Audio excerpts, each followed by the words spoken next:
O capítulo 1161 de One Piece pode ter revelado o segredo mais sombrio do incidente de God Valley, mudando completamente o que sabemos sobre a queda de Rox de Shebeck. Até agora, tudo indicava que a derrota de Rox aconteceu devido à união improvável de Roger e Garp, mas talvez a verdade seja ainda mais cruel. A real fraqueza de Rox foi a sua própria família. No mesmo capítulo em que vemos a Cavaleira Sagrada Gunko ser possuída por Imo, aparece o nome Ares em seu círculo mágico, e esse não é um detalhe qualquer. Agora, no capítulo 1161, foi revelado que Ares é justamente o nome da mãe de Marshall de Teach e a esposa de Rox, e ela pode ter sido o receptáculo perfeito de Imo em God Valley. Isso explicaria por que o seu nome aparece registrado no Círculo Mágico de Imo no arco atual de Elbaf. Se pensarmos do que já sabemos, Roger foi a God Valley apenas para salvar a Shaki, auxiliado por Rayleigh, que a arrancou das mãos de Somers numa das páginas mais brutais desse arco.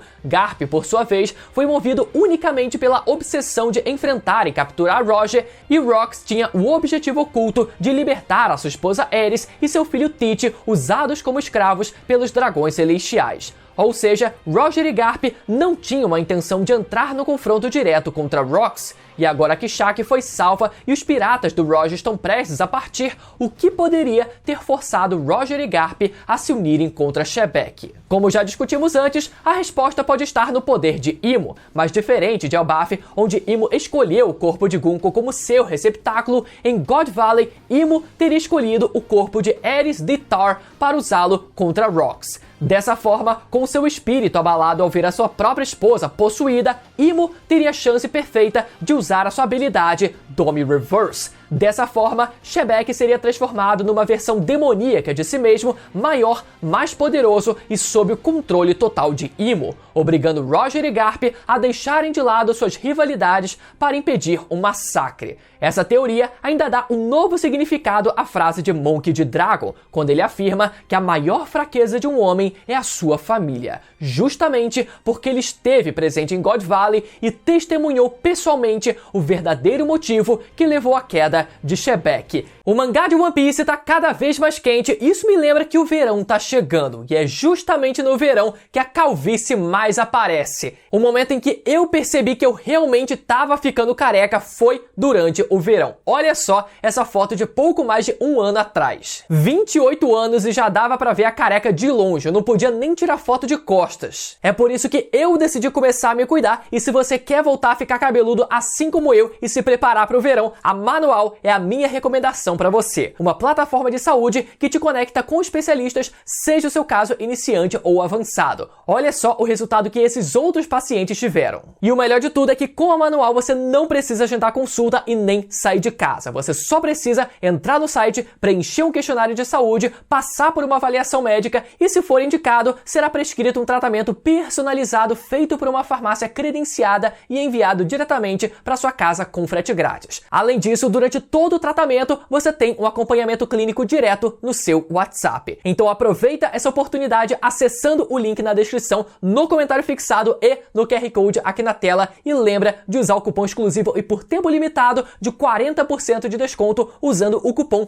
Bandeira Bruno. Válido somente no seu primeiro pedido e a entrega super discreta até a sua casa. Se você começar agora, ainda dá tempo de se preparar para o verão, e eu sou a prova viva disso. Manual, obrigado mais uma vez pela parceria, e agora sim, bora pro vídeo. A conexão de Imo com mulheres. Um dos traços mais marcantes nas aparições de Imo é a sua relação com mulheres jovens e belas. Esse padrão pode ser observado desde o século perdido até os acontecimentos mais recentes do mangá. Em Marijoa, Imo guarda consigo um gigantesco quadro de Nefertari Lili, a rainha de Alabasta que desapareceu misteriosamente. Inspirada no Egito Antigo, assim como Nefertari na vida real, Lili é retratada como uma figura de beleza incomparável, o que abre margem para uma das minhas teorias favoritas. O corpo original de Lili pode ter sido literalmente tomado por Imo através da Ope Ope no Mi e a sua habilidade de transferência de almas. Isso explicaria tanto o desaparecimento da rainha no século perdido, quanto a dualidade de Imo, que fala como um homem, mas possui traços físicos femininos. Ou seja, aquela fanart de Imo chegando no quarto e vendo Lily e Joy Boy na cama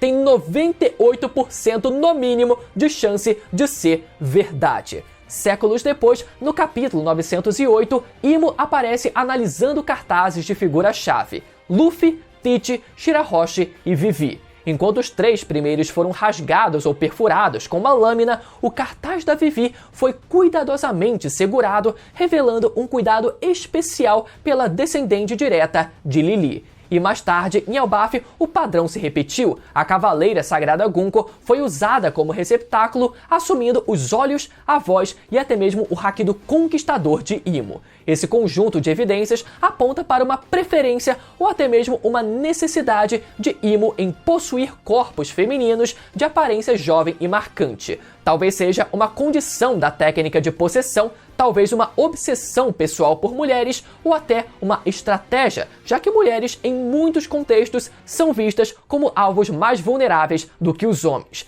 E é nesse ponto que surge Aerys de Tar, esposa de Rox de Shebeck e mãe de Marshall de Tite. Descrita como uma mulher jovem e bela, ela carrega exatamente as mesmas características que despertariam o interesse de Imo. Aerys de Tar, o foreshadowing perfeito. No capítulo em que vemos a Cavaleira Gunko ser possuída por Imo, podemos ver que o seu círculo mágico de invocação possuía o nome Aerys de Tar. Obviamente, na mesma semana, uma enxurrada de teorias surgiu tentando explicar o significado daquele nome. Então vamos destrinchar esse nome e entender o que cada parte dele representa. O nome Aerys de Tar carrega em si possíveis pistas do papel crucial dessa personagem em God Valley.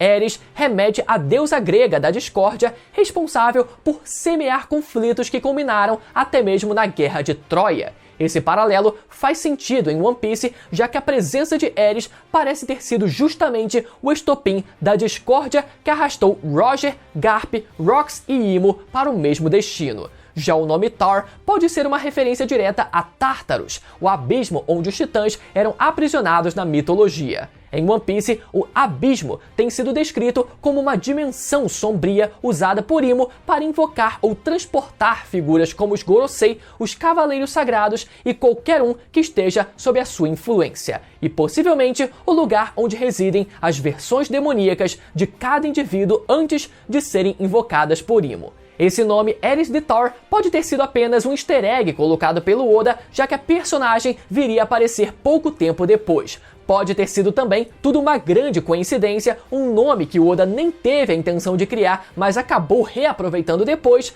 ou pode ser que os círculos mágicos funcionem de fato como um registro das vítimas que já foram possuídas por Imo. Nos vídeos anteriores, eu mencionei a possibilidade de Imo possuir o corpo da Gunko, já que ela se encontra presente em God Valley. Dessa forma, haveria um paralelo com o fato da Gunko também ter sido possuída por Imo no arco atual de Elbaf. O fato de Imo interferir diretamente nos eventos de God Valley faz sentido e reforçaria a ideia de que Imo não é alguém tão passiva como a gente poderia pensar, mas alguém que age de forma direta quando convém e quando precisa eliminar qualquer ameaça. Porém, ao invés de possuir o corpo da Gunko, pode ser que Imo descubra um alvo muito mais conveniente: o corpo de Aerys, a esposa de Rox de Shebeck. Mas mesmo que isso tenha acontecido, eu acho muito pouco provável que o corpo atual de Imo, ou seja, aquele que se senta no trono vazio, seja o corpo da Aerys. Eu vi gente sugerindo essa possibilidade, mas eu acho muito pouco provável. O corpo da Aerys deve ter sido apenas um receptáculo temporário, assim como o corpo da Gunko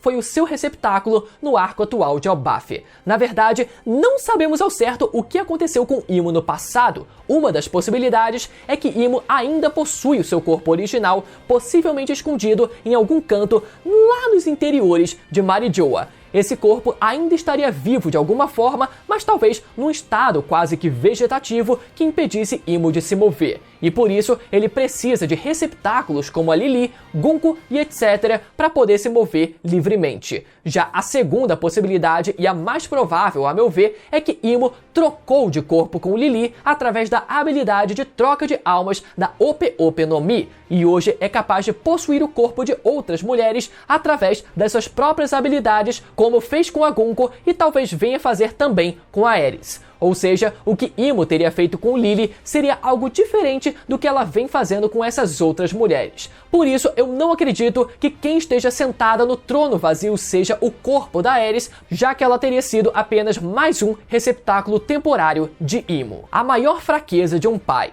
Nos últimos capítulos, Ares foi apresentada pra gente e foi vista protegendo seu filho, o pequeno Marshal de Teach, em meio ao caos de God Valley. Esse detalhe, aparentemente simples, pode ter sido a chave de toda a tragédia. Isso porque, a partir do momento em que Imo tomar posse do corpo de Ares, não apenas passaria a controlar a esposa de Rox, mas também teria em suas mãos o destino do filho do pirata mais temido da Era. O maior inimigo do governo mundial se veria pela primeira vez diante de algo que não poderia esmagar com sua força ou inteligência, a sua própria família. Essa cena teria abalado profundamente Shebek, um homem que desafiou Deus, que reuniu os maiores piratas da época sob a sua bandeira e que planejava dominar o mundo, agora estava vulnerável ao seu instinto mais humano, proteger a sua esposa e filho. E talvez tenha sido nesse momento de hesitação que a habilidade Domi Reverse de Imo encontrou um espaço para agir.